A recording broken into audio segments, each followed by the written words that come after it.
So hey everyone, তোমরা সবাই কেমন আছো? আশা করি তোমরা অনেক ভালো আছো, আর আমিও তোমাদের জন্য অনেক ভালো আছি।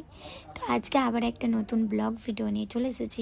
আজকের ভিডিওটা অনেকটা স্পেশাল আমার কাছে, শুধুমাত্র তোমাদের জন্য। আর তোমরা ব্লগটা দেখতে থাকো, তাহলে বুঝে যাবে যা আমি আজকে কী নিয়ে ব্লগটা বানাতে চলেছি। তো আমি একটু বেরিয়েছিলাম, তো সব কিছু কাজ টাজ মিটিয়ে আমি এখন বাড়ি যাচ্ছি, আর তোমরা ব্লগটা দেখতে থাকো। তো গাইস, আমি সবে বাড়ি ঢুকেছি, আর আমি জানি না আমার বান্ধবী এখানে কি করছে।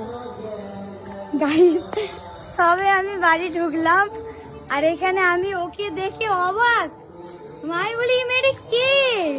আমার বাড়িতে এখানে কি করছে? মানে কে এটা? তো আজকে আমাদের মন্দিরে তারা মায়ের পুজো ছিল। তো দেখো কত লোকজন হয়েছে, এখানে মায়ের ভোগও হচ্ছে।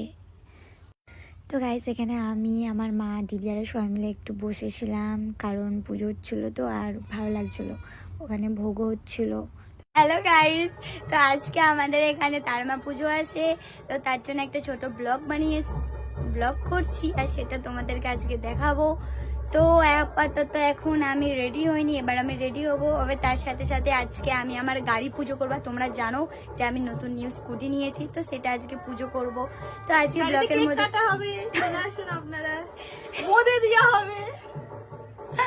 তো গাইস, আমি এখন লুক চেঞ্জ করবো, মানে আমি এবার রেডি হবো। রেডি হয়ে তারপর তোমাদের সাথে দেখা হচ্ছে, আর ব্লগটা কন্টিনিউ দেখতে থাকবে, স্কিপ করবে না। চলো নেক্সট পার্টে আসছি। তো গাইস, এখানে আমি মানে কাপড় পরে রেডি হয়ে গেছি, তো এবার আমি সাজবো। তো চলো, আমি পুরো সেজে গুজে তারপর আবার তোমাদের কাছে আসছি। আর কাপড়টা কি মানে পরিয়ে দিয়েছে আমার মা, কেমন লাগছে নিশ্চয়ই বলবে, ঠিক আছে কমেন্ট। এখন এই যে মহারানীটাকে আমি সাজাবো, দেখতে পাচ্ছ তোমরা কি খুব ভালোভাবে চেনবেন। হলো আমাদের সেই অ্যাক্টিং করার নায়িকা। তো চলো আজকে ওকে আমি সাজাবো, ঠিক আছে? দাঁড়াও। তো গাইস, আমি সাজিয়েছি, দেখো কেমন লাগছে। ভালো লাগছে তো? হ্যাঁ, ভালো।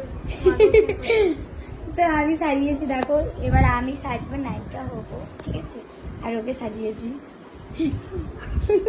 তো গাইস, এখানে আমি রেডি হয়ে গেছি, দেখতেই পাচ্ছ। তো এখন আমি যাবো মানে ঠাকুরতলায়, কারণ পুজো মনে হয় এতক্ষণ রেডি হয়ে গেছে, মানে পুজো চালু হয়ে গেছে। তো চলো, তোমার ব্লগটা দেখতে থাকো, আর আমাকে কেমন লাগছে কমেন্ট করে জানিও। তো গাইস, এই যে দেখতে পাচ্ছ, আমি এখন যাচ্ছি ঠাকুরতলায়, ওই যে ওইদিকে। এই যে এটা হলো আমাদের বড় মায়ের